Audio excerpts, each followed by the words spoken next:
Hello student, তোমরা কেমন আছো? আশা করি তোমরা সবাই ভালো আছো। প্রতাপ একাডেমি কোচিং পরিবারে তোমাদেরকে সকলকেই স্বাগত। তোমরা যারা ওয়েস্ট বেঙ্গল স্টেট ইউনিভার্সিটির আন্ডারে অল অ্যাফিলিয়েটেড কলেজগুলির মধ্যে ফার্স্ট সেমিস্টারে তোমাদের মাইনর সাবজেক্ট ইতিহাস রয়েছে, তোমাদের জন্য শেষ মুহূর্তে গুরুত্বপূর্ণ 2 মার্কস 5 মার্কস ও 10 মার্কসের গুরুত্বপূর্ণ কোশ্চেনগুলি নিয়ে হাজির হয়েছি।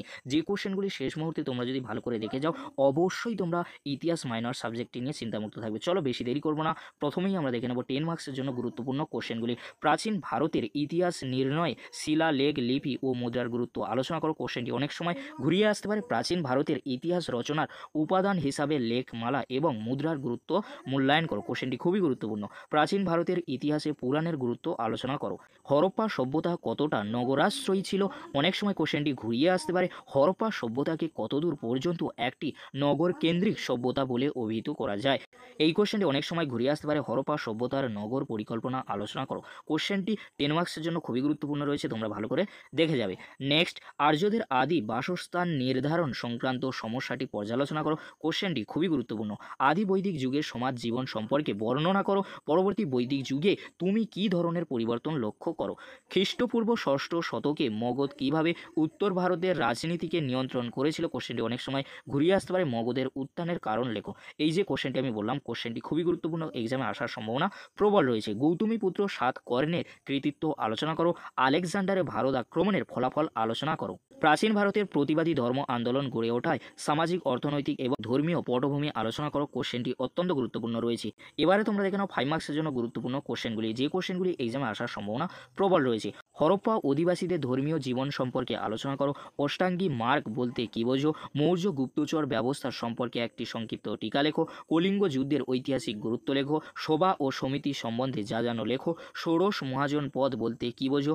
ঋগ বৈদিক যুগে নারীদের অবস্থান কেমন ছিল?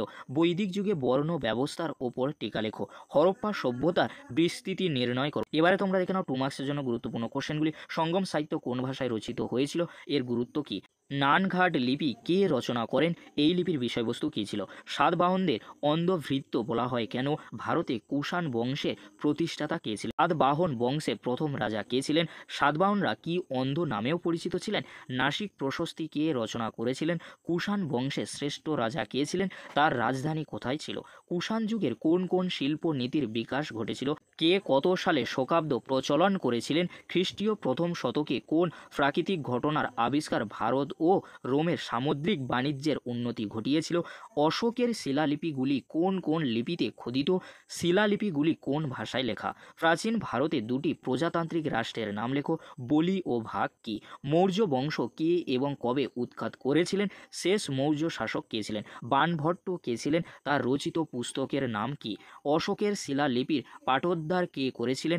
অশোকের দুটি গুরুত্বপূর্ণ শিলালিপির নাম লেখো।